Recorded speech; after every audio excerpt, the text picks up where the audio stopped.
Welcome back to our Q&A on the 7 factors of enlightenment. And let us begin, Pia, with our first question. Ajahn, our first question is from Hong Lee from Palo Alto, California, United States. How to arouse the factor of energy when the body is tired or sleep deprived?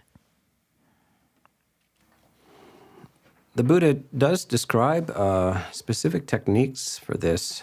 There's a description of monks practicing without sleep for extended periods of time. And for instance, Moggallana, the chief disciple, before he was enlightened, he was obviously a very eager and keen monk. He was up for an entire week. Yeah. So walking meditation, movement meditation is good.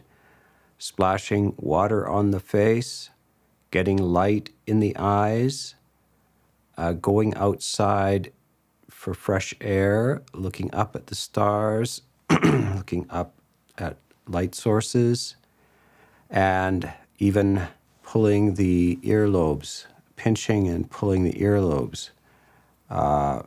Maybe more pinching than pulling. Give it a try. It's some sort of remedy from the time of the Buddha. So obviously, these are not all that esoteric or mystical, are they? If you're driving a car on a long-distance trip and you are nodding off, it's better not to try to ignore that. Maybe you stop, or you roll down the window, get some fresh air, cold fresh air. Maybe even you turn on the radio. You then even stop, get out, walk up and down, back and forth, take some deep breaths. Then you stop at a restaurant for coffee, etc. And if you cannot persist in your wakefulness, then you should go to sleep. So sometimes we have false need for sleep. One particular hindrance wants us to go to sleep, wants us to become unconscious, and that is ill will, aversion. When people have a kind of low-grade, they're not having a good time in life, they have a low-grade animosity to things, in meditation, they will be the first ones to nod off. They will nod off habitually. You know, there's a kind of a mechanism in humans that we would even call fainting from shock. So some people, if they see a graphic accident or something very disturbing, they will actually faint. So consciousness will be simply shut right off, and they because the mind does not want to accept it. So life in general, when it's not going well, quite often we feel drowsy and lethargic. And notice that's a characteristic also of depression. So it's almost inseparable from depression that one wants to just stay in bed 16 hours a day, even though even that's it's a problem to be awake. So we can also change our attitudes, like cheer ourselves up, give yourself some sort of gift or something to look forward to that in the same way that people have joy when they give gifts and receive gifts. So give something to yourself, give yourself a reward of some sort, and then create some positive attitudes, and recognize that a critical and aversive attitude to the world only makes your own life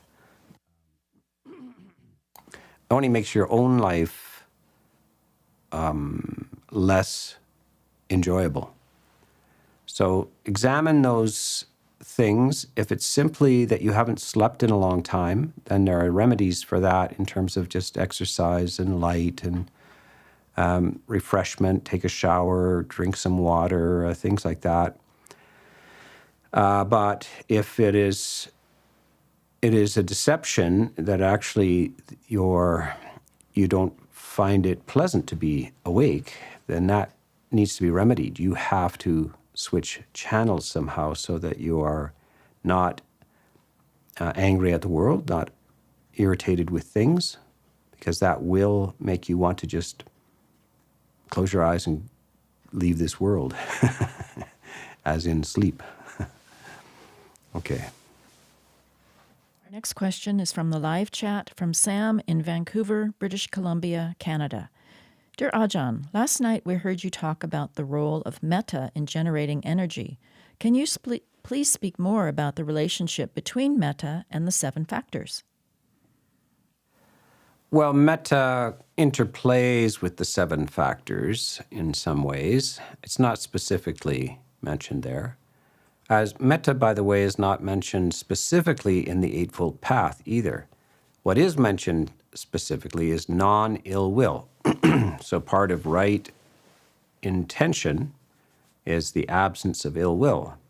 And one of the ways of having no ill will is to have goodwill. So loving kindness is goodwill. And it fulfills the function of the path of right intention. And that also can be examined with Dhamma Vichaya, so the investigation of Dhamma. When you have loving kindness, it reveals something about a quality of attitude to the world. Nature of loving kindness is it does not have unwise attention to the faults of the world. So remember that I said in the Dhamma Vichaya, investigation of Dhamma, is it's characteristic or parallel to this idea of wise investigation, yoniso manasikara, wise investigation. And wise investigation does not give unwise attention to the fault. Unwise, ayoniso manasikara, gives unwise attention to the fault of things. Loving kindness also does not give unwise attention to the fault. Loving kindness can see the fault in oneself, in the other, in the world, etc., but is not associated with negative emotions. So you are in a much more detached and useful kind of mode of action. If there are something that needs to be corrected, you're perfectly able to do that, but you don't need to accompany it by ill will.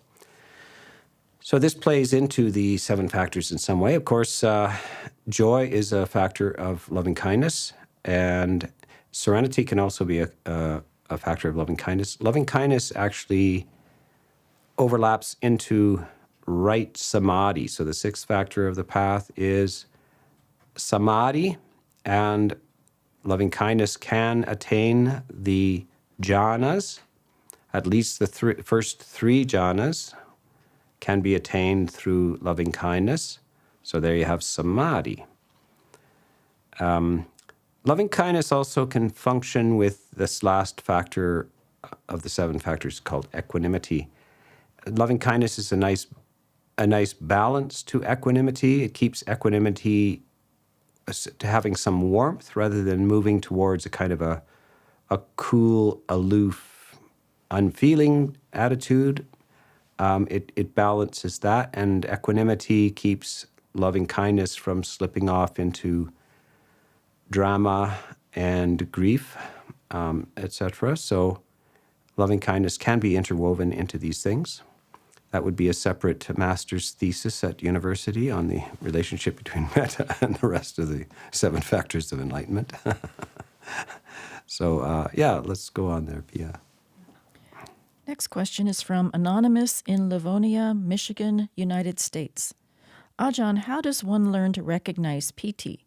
Sometimes it is described as a pleasant mental feeling arising from seclusion and sustained attention. Other times it is described as bliss. I find it difficult to relate to the latter description. I don't think I've ever experienced anything I could describe as, quote, bliss in my meditation practice, which makes it hard for me to overcome the hindrance of doubt.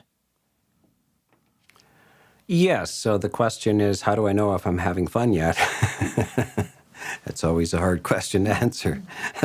Well, quite often people are more or less propagandized about what they're supposed to expect in meditation or experience in meditation. And if you've gotten meditation instructions where you're just simply watch the rising and passing away of phenomena in the mind, don't get nothing matters. It just everything rises and passes away. Well, you don't have any even the slightest hint that possibly that joy could be a positive experience of meditation and might be even desirable. So, and many types of meditation are an attempt to have this sort of neutral watching kind of thing, which perhaps will bring no joy whatsoever. If you're described, if part of the description is, now when you meditate, when you focus on this, you will feel joy arising.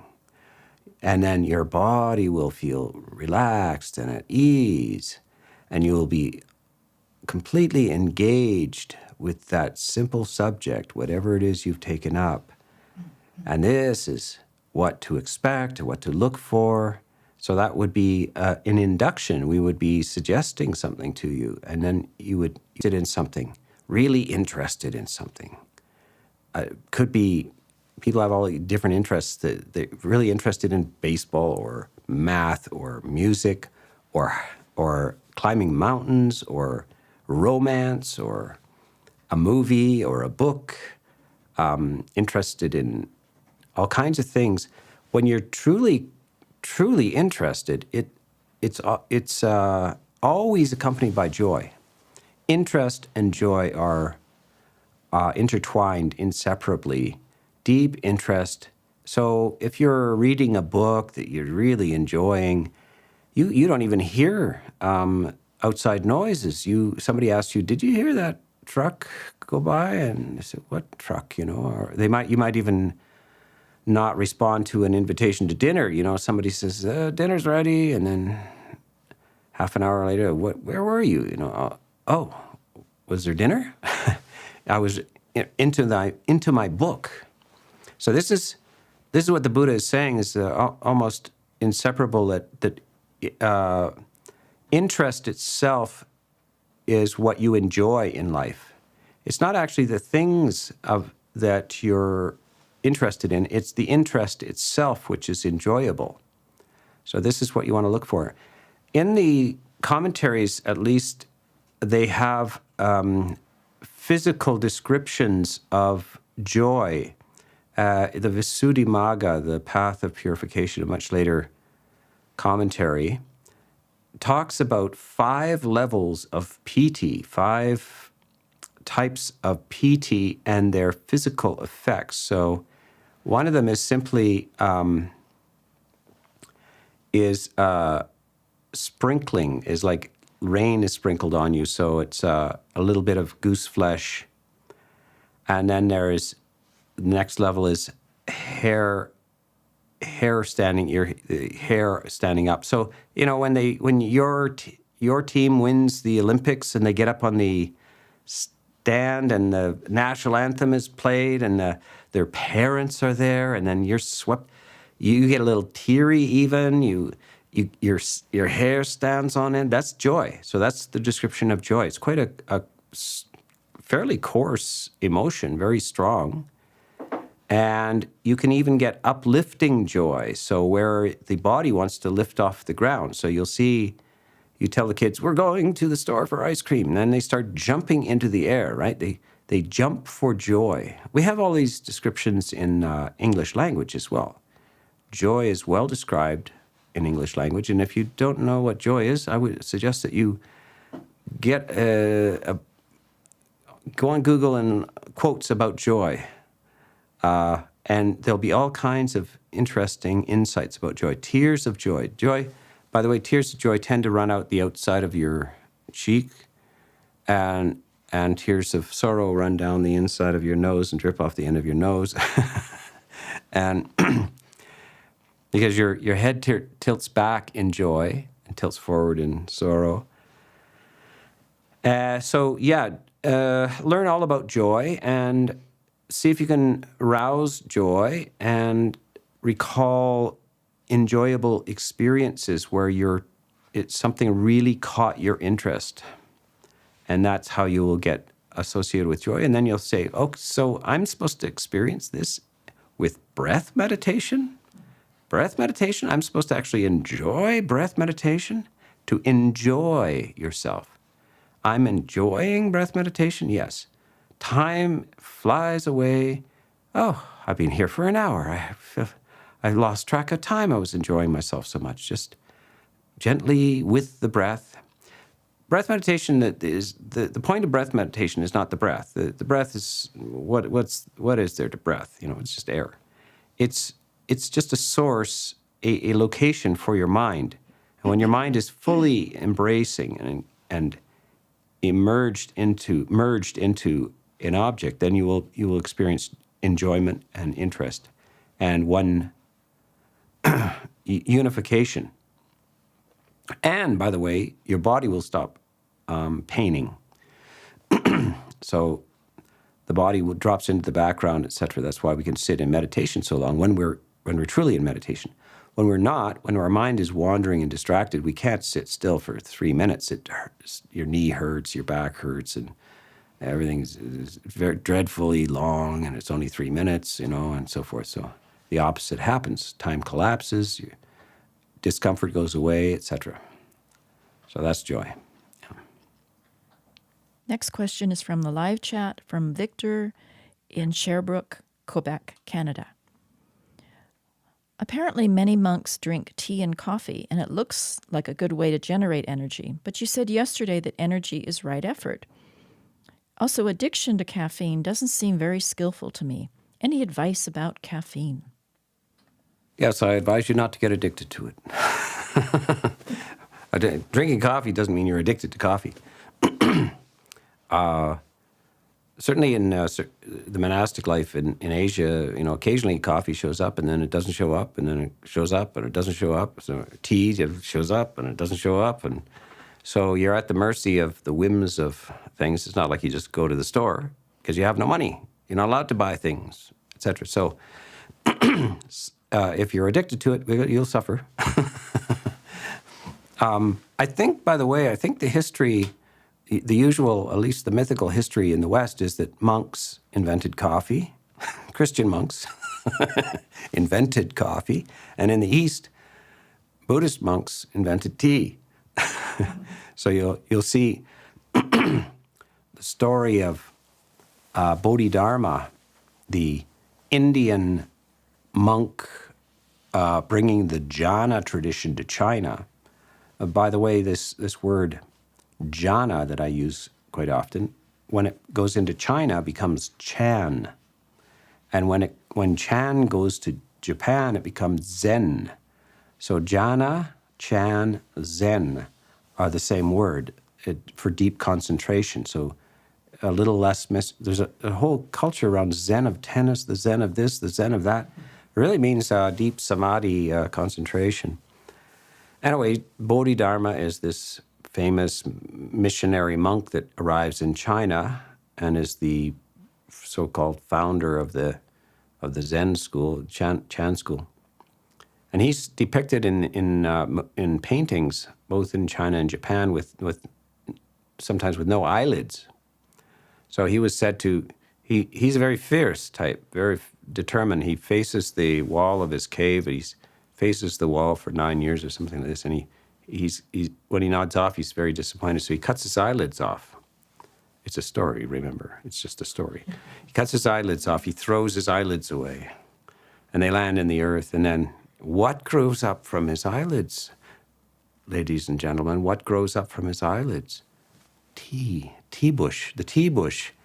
Yeah, and that's why when you drink tea, your eyelids stay open, yes.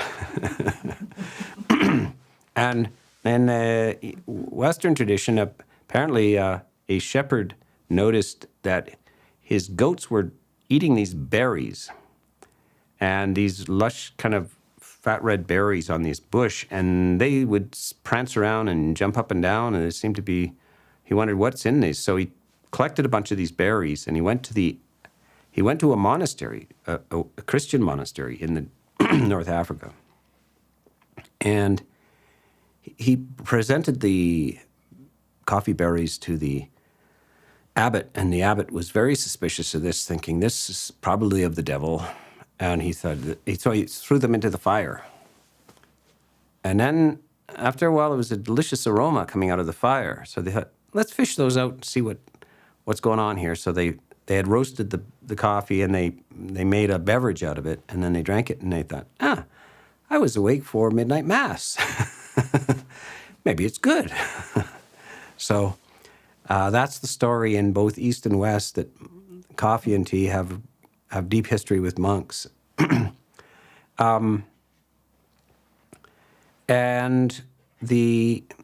So coffee has been treated with some suspicion in the West. I think it came into Europe in the 16th century, and especially into Germany. It was through the Islamic contacts, and there began to be these coffee houses in Germany early. And there's a diary entry by one of the princes or emperors of the time that says, "Thank goodness I was not born before coffee." What would life be like? One more anecdote. All of the works of Johann Sebastian Bach, at the end of each of the works, it is dedicated to the greater glory of God, except for one, and it's dedicated to coffee. It's called the Coffee Cantata. And if we'd done our homework ahead of time, we would be able to play it right now. Coffee Cantata. So anyway, yes, coffee is, it's some people overdo it. They are addicted to coffee. They drink too much, etc. But it's really not all that evil. Occasional cup won't hurt you. And I think lately the health people say, it's actually good for you. So I wouldn't fuss too much about the tiny things in life, a cup of tea or a cup of coffee. There's bigger problems than that on this planet and in human life. Focus on those. Stay away from the booze. Stay away from the heavy drugs. Go ahead, have a coffee now and then. It won't hurt you. Okay, let's move on to the next question. Next question is from Charlie in Prague, Czech Republic. Dear Ajahn, when working with the 5 hindrances, my mind can sometimes become neurotic with regard to the hindrance of sense desire. For instance, I have obsessive thoughts about not being, quote, allowed to read non-Dhammic books, even if they are not unwholesome, such as educational materials, etc., or enjoy such simple things as watching a beautiful sunset. How strict should we be in classifying even harmless sensory experiences as, quote, sense desire? Well, I kind of think it's pretty good that you're worried like that. I mean, you'll loosen up after a while, but what really happens is you involve yourself in Dhamma, and strangely enough, your interest in reading things in general just tends to diminish. It's your ordinary motivations in life tend to fall away, and that can be rather alarming, actually. It can be alarming for yourself, but also for your friends and relatives. They're thinking, he used to like doing that. He was always reading this and that and doing that and going to dance. He was a wild dancer and so forth, and now he doesn't want to do that anymore. I hope he's not taking drugs. He's losing his motivation in life. Well, this is actually what happens. This is clearly what happens on the spiritual path, is that you do lose your motivations for worldly experiences, and including just collecting random items of knowledge, like educational books, etc. I just stopped thinking, well, I don't care about this stuff anymore. How far is it to the sun? And what's the temperature of the sun's core? And who cares? Yeah, this is a kind of a spiritual demotivation. And so it's all right, but you don't really have to force it. To read some dry textbook on science and whatever is fine. It's not going to crush your soul. Certainly, in some of the monasteries in Asia, certainly when I was in the early days before all these computers and stuff, we had nothing there. There was no newspapers, no radios, no televisions, no novels, no books, no nothing. And it's kind of cool to live like that. Just the local news, like, are there any snakes near your cottage? That's the local news, What is that howling in the night? That's the local news. You greet people directly available, and I think I guess I got a letter every 6 months or something like that, and that's kind of a nice way to live. It's a chill way to live, but I wouldn't get too over concerned about it. Keep on the as Dhamma as a central interest in your life, and the other thing is just fall away appropriately, because sometimes it's necessary to get.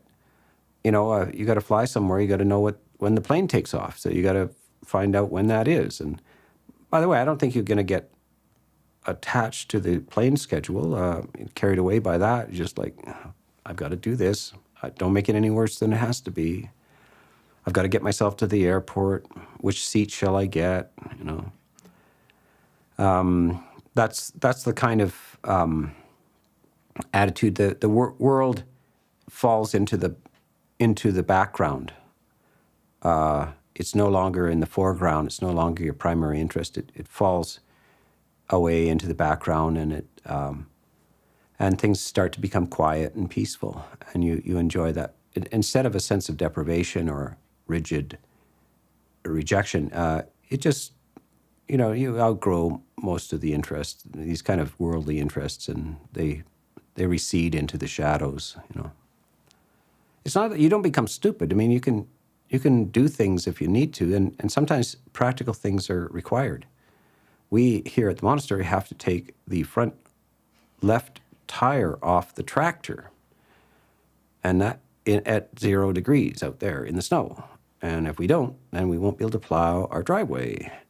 And so we're sitting, several monks and lay people are sitting around thinking, how do you take a tractor tire off, and can we do it ourselves? And when we put it back on, have we got the right torque adjustment, so forth? And we're not stupid. We have to do it. It's not like I want to do that for a hobby, but I guess we're going to have to do that. So this is the relationship to the world. Okay. Next question is from the live chat from Lake in Portland, Oregon, United States. Dear Ajahn, if I am practicing right mindfulness, working with one of the 4 foundations, such as body breath, am I also, in a sense, working on all the categories of mindfulness? Yes, in some ways, because if you're doing breath, so breath meditation is listed under the first foundation of the 4 foundations of mindfulness. It is under the foundation called the body. So there is breath within the body, the air within the body. And but when you're doing this, of course, you'll be distracted and your mind will wander, and then you'll have to recognize, my mind is scattered, or my mind is preoccupied with something else, or I'm angry. I'm getting angry thoughts interfering with my breath meditation. So that would be mindfulness of the mind. Am I angry or not? Greedy or not? Scattered or collected? So that's mindfulness of the mind. And then you might feel an an uncomfortable feeling in your knee, and that would be mindfulness of feelings. So you'll have to adjust your posture perhaps, or endure through it. So then that would be the second category, mindfulness of feelings. And then perhaps a positive spiritual feeling would arise while you're doing your breath meditation, joy, piti, or ease of body. And then you'll say, oh, the emotional feeling is joy, and the bodily feeling is ease. And so that's mindfulness of feelings. And then you can apply even the Dhamma categories. So now I am experiencing PT with breath meditation, and my mind is very lucid. I am experiencing one of the 7 factors of enlightenment. And that is under the 4th category of mindfulness. That is Dhamma categories. And the pertinent one, which we have talked about till I'm blue in the face, is 7 factors of enlightenment. That's one of the drop-down menus in 4th foundation of mindfulness. So that's how that would interact with the others. But if the Buddha presents such a messy way of explaining it, as I just did, you will be confused. So he separates them into clear groupings of body, feelings, mind, and Dhamma categories. But it doesn't mean that they don't slop over into each other and interrelate. Next question is from Jodica in Elmshorn, Germany. Dear Ajahn Sona, the joy that arises when the 5 hindrances are away is a spiritual joy, as you mentioned in the first talk.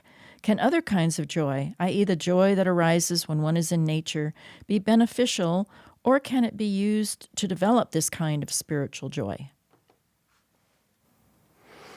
Yes, it can be beneficial. To wander around in a low sensory environment, nature and so forth, and if joy arises, that's a good sign. That's a good sign. And earlier on in this particular Q&A, somebody was asking, what does joy feel like? And I'm not sure that I experience it and so forth. So I advocated thinking about experiences where you've had the experience of joy, and then asking yourself in meditation, do I have it in meditation? Because I had it at the park, So that's a helpful way to import memories of worldly joy to some extent. And now, when you're out in sitting under a tree and you're just joyful doing that, this could be a type of spiritual joy. It maybe you've been stuck in a city for a long time. You go out into nature, and a lot of people have kind of a worldly joy there. The sensory experience of the forest is quite overwhelming, and it's kind of exhilarating for a while. But if you are a regular nature dweller, regular going for walks, being in parks and so forth, that shock and awe of the experience of being in a forest right out of a city is not there. And it's a low sensory environment. And so if you're feeling joy in that environment, for no particular reason other than there's just no distractions, human type of distractions, that's a good sign. That's a spiritual joy that's rising. It means the mind is right on the edge of being able to experience unharassed ease and joy, unharassed by the 5 hindrances. You're not angry. You're not walking in the park because you're so angry. The system has messed you up again, and you're going to the park fuming, or going out there to dream about winning the lottery, or various reasons like that. Those nature, just being in nature simply, and you're free of those self-harassments can be beautiful, and that's a very good type of spiritual joy that you're having. Yeah. Next question is from the live chat from Marcus. Is there any reason for the order in which the enlightenment factors are listed? It seems like those listed first are more accessible to beginner meditators, and becoming increasingly more advanced? Yes, I would say that's the case. Both that the first four are very active, and they are usually listed as requiring less skill. Of course, both right effort and right mindfulness come in the Eightfold Path before right samadhi, and you really can't get to right samadhi if you haven't had right mindfulness. By the way, so the success in right mindfulness is that you are able to experience right samadhi, the deep concentration. People take these mindfulness courses and do mindfulness as a thing in itself, and everybody's so-called being mindful. There's a whole bunch of people silently sitting there meditating, and quite often the instructions for that type of mindfulness is to watch everything just rise and pass away, just watch everything rise and pass away, or maybe sweep through the body, get sensations in the body, something like this. But that's very hard to evaluate whether you were successful in that. Like, all kinds of little fantasies are going on, distractions and so forth. And you think, well, I'm meditating, I'm just watching them rise and pass away. No, you're not. You're just lost in various distractions and fantasies. That's all there was no mindfulness there. Mindfulness has a function, which is to rid yourself of the five hindrances. And it's only then that you can pass on to right samadhi. So that's how you know you succeeded, because your mindfulness passes over into sama samadhi, the true samadhi. And that's an advanced state. Most humans will not enter that in their lives. And meditators often won't be able to get into it either. You get benefits from trying. You increase your capacities and your clarity, your inner life improves and everything, but it's quite an advanced state to get to the eighth factor, the last factor of the Eightfold Path, samadhi, where you've cleared out the hindrances, and that's the definition. The five hindrances are gone, and then five factors are there. And these five factors are applied and sustained attention, energy, joy, happiness of the body, and unification of the mind, complete unification on a single topic. So this is a super normal state. This is above normal for a human to be there. And mindfulness has done its job. So yes, energy, effort, mindfulness precede samadhi, and that's the way it's lined up in the seven factors as well. And equanimity is the crown jewel of this. Equanimity in the deepest state of jhana. So the fourth jhana, the deepest, is characterized by pure equanimity. And equanimity in action is what we would call philosophical wisdom. Like a person is balanced in the face of success and failure, praise and blame, fame and obscurity, good fortune and bad fortune. They are balanced and not swayed by this. They're unshakably centered in the midst of these changing things. So that's the wisdom equanimity. And that's very advanced. And the equanimity from deep samadhi is very advanced as well. So yes, we are proceeding to a very advanced state. But the seventh factor of enlightenment is very, very advanced, yeah. Yes, let's go on. Next question is from Anonymous in Bellingham, Washington, United States. During the second Q&A, you counseled against thinking in the middle of the night. Any suggestions on how to get to sleep? Reciting the Brahma Viharas, counting breaths, etc. wakes me up. Is using a mantra like advised? Similarly, how to handle chronic pain that can be somewhat ignored while awake, but in the still of the night roars to the forefront. Obviously, I finally fall asleep, but I don't know how, and trying to figure that out wakes me up. Yeah, it's very difficult. I think it may not be the best to try to fall asleep by being very mindful. often that'll help you stay awake. So, but loving kindness is a good, but not just simply the recitation of the formula. Perhaps just listening to somebody talk about loving kindness. So a Dhamma talk on loving kindness. Give yourself an hour before you go. Turn off the media, everything, before sleep. Reduce the light in your room. Make yourself comfortable, warm, and then just listen to a Dhamma talk.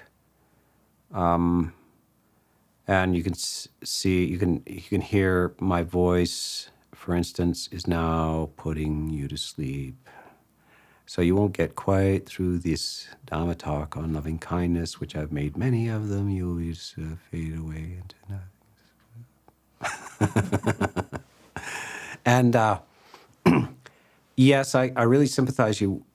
If you have some sort of condition, bodily pain, and you wake up in the middle of the night, it is really a difficult matter. And only, again, that's the time listening to the voice of another. So you can displace your mind out of your body onto something else. So focus on the voice of another talking you into loving kindness. And loving kindness is a great anesthetic. It reduces pain. The voice of another helps with that. And it keeps negative thoughts out of your mind as well. So it's not always that if you wake up in the middle of the night, I just advise you that nothing you think at that hour most of it tends to be very negative and incoherent. So it's just a bad idea. If people don't know this, if they think, well, I have to think about it. I have to deal with stuff, and I got to think about it, and I'm awake, and I got to think. It's just a bad idea.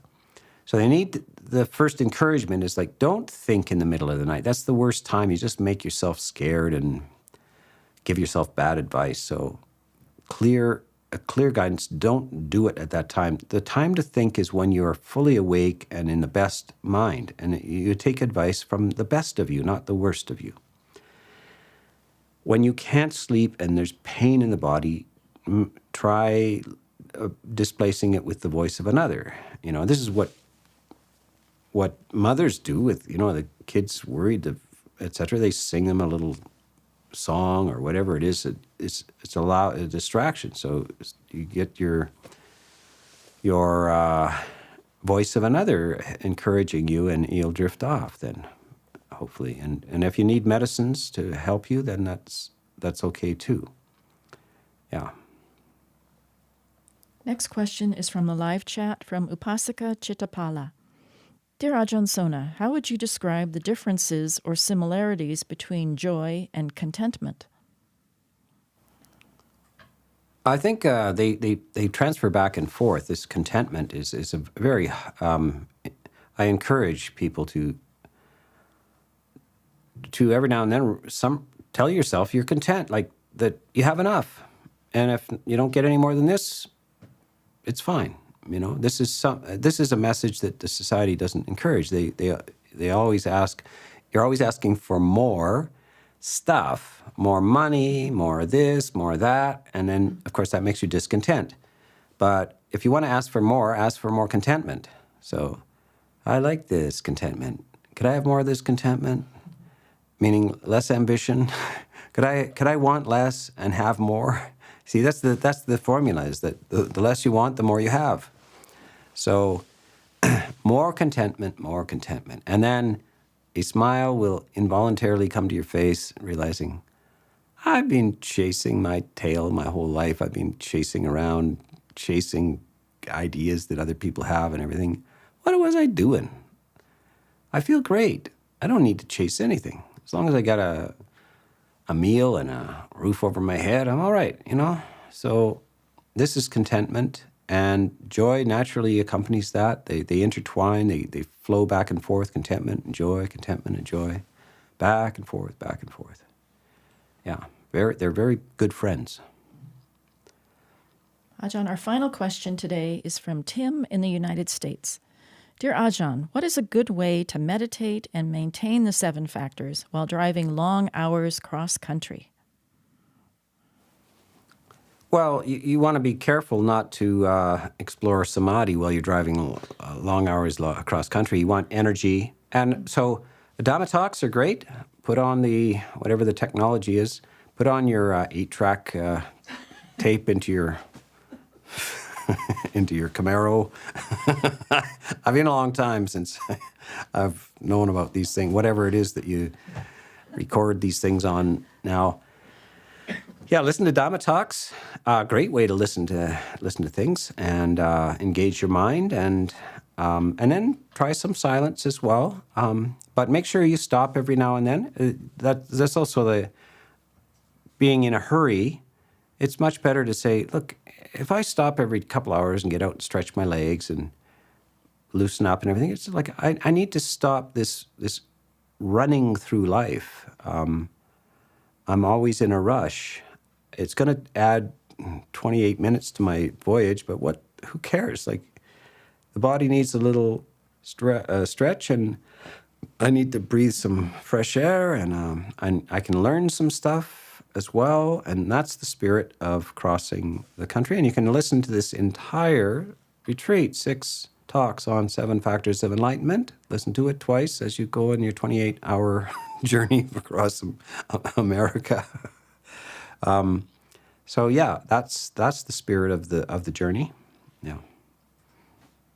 And so we will close off today, and there will be a talk in 2 hours, 7 p.m. Pacific time, on the 7 factors of enlightenment. I believe we are at passaddhi, or tranquility, and moving towards samadhi and equanimity, the last 3 factors. So stay tuned for the next 2 nights. I will be talking in the evening about these last 3 factors of the 7 factors of enlightenment. See you there.